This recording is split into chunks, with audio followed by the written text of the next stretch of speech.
How's it going? Do you finally want some clarity on how the heck to get through mold? What's the timeline? Where do I start? How is this all going to go? Do you want some certainty on the road ahead? There's going to be some uncertainty, there's going to be some curveballs, but do you want a basic timeline? That's basically what I wanted to do today, is to finally do a timeline about going through mold. Guys, I've seen hundreds of these processes, okay? So I know the process A to Z, and I've seen it successfully done, and I want you to be able to see a little bit of the road ahead if you're in any of these stages and how we can potentially work together on it. Like I said, I've seen A to Z in this process. What really stresses people out and what I've noticed over and over is that when you see an Instagram post, you read an article, you hear someone else's story, whatever it might be, you're getting steps in their process and in their story that, first of all, are not your story exactly, but they're just snapshots in that. So if you only know one or two of the letters in the A to Z process, it'll stress you out. Why? Because you're filling in all the unknowns with your own assumptions and maybe other people's stories as well, which, again, information is very, very helpful, but information by itself without action and good application can be extremely stressful, and the paralysis of analysis can kick in, right? Where we just stay stuck in one of these stages. The most common stage is this beginning, where there's a lot of unknown and we're in the exploration process. We're learning, we're saying, do I even need an inspection? Do I need to do some testing in my home? All that beginning learning stage. That's the best time, in my opinion, to work one-on-one with me, because then we can frame up these steps ahead and really see what do you need. However, any stage in the process is going to be a great time to work together on this, because we can really accomplish a lot no matter where we are in this process. Let me just go through it first, and it'll make a lot more sense.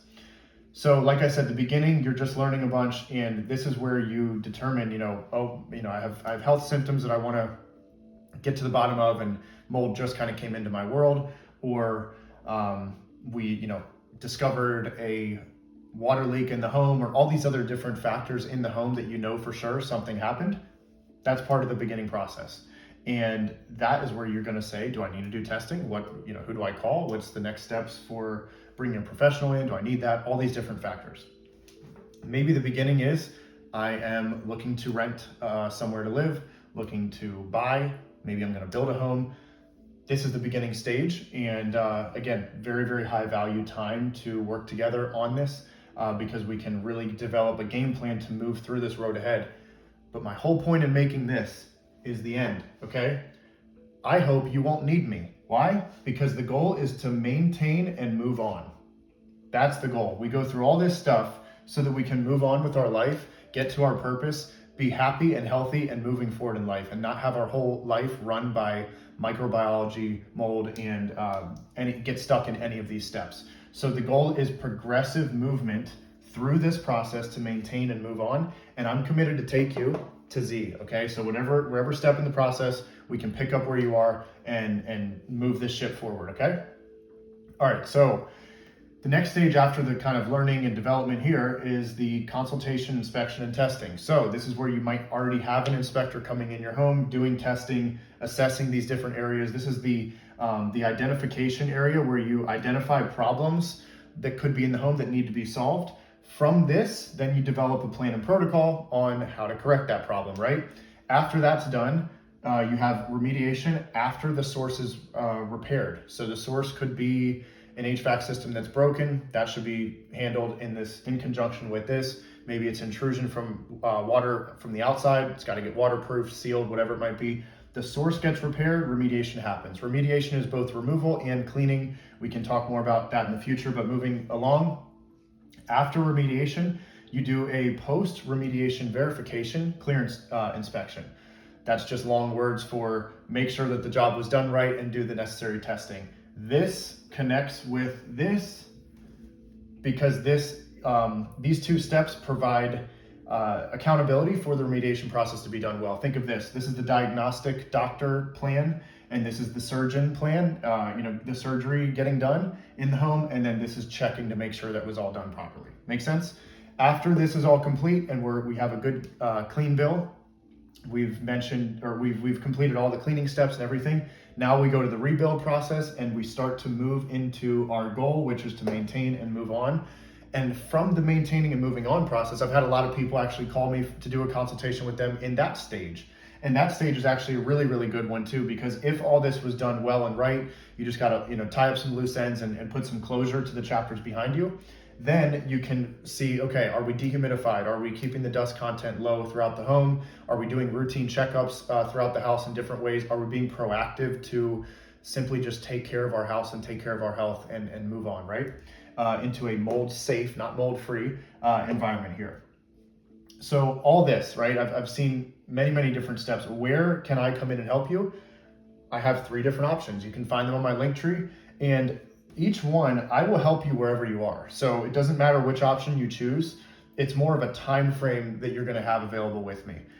So in other words, option 1, your lowest cost, best bang for your buck option, you can fit anywhere in this process. I don't care if you have an ermi coming to my console and you want that interpreted, sure. If you don't have an ermi and you want to decide what the best testing strategy is moving forward, sure. No matter where you are, this option 1 can be used anywhere. I've been smack dab in the middle of someone's remediation when they want a really good focused consultation, and we have a very in-depth questionnaire that gets sent to you so that it best helps me help you, and we go through all the thorough questions to give me context and pick up where we need to and continue down that process. So option 1 can be put anywhere, and it's more of a time frame. It's one effective call, a little bit more of my homework prior to that call, and sending you on your way.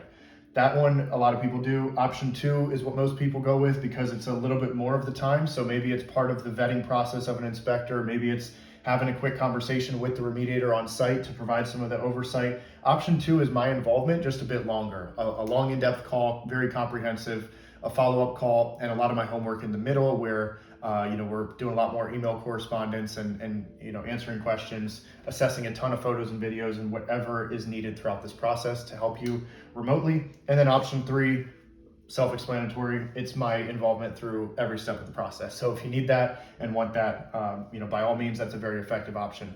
But again, like I said at the beginning, my goal is to get you to the goal, to maintain and move on, and to move down this process. I see way too many people get stuck because they get a random piece of information here, or they got scared from someone else's story there, or whatever it might be. They get caught up in this process when let's move from A to Z, no matter where you are in the process.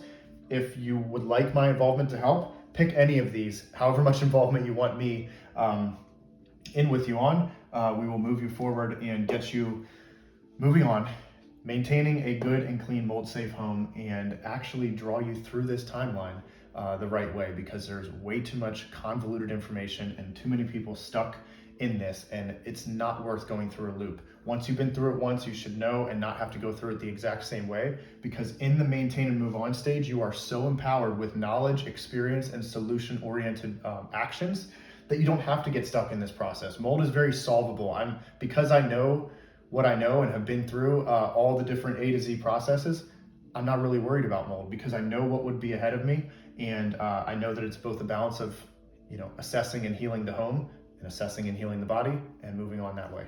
So hope this was helpful. Look forward to hearing from you guys and look forward to helping you get to this goal and then not needing me hopefully after that. If you need more information, there's links in my link tree for tests. There's a lot of good free info on my story highlights on Instagram, on my other posts, and any other information you want to know, let me know, and I'll put your request through a whiteboard teaching again.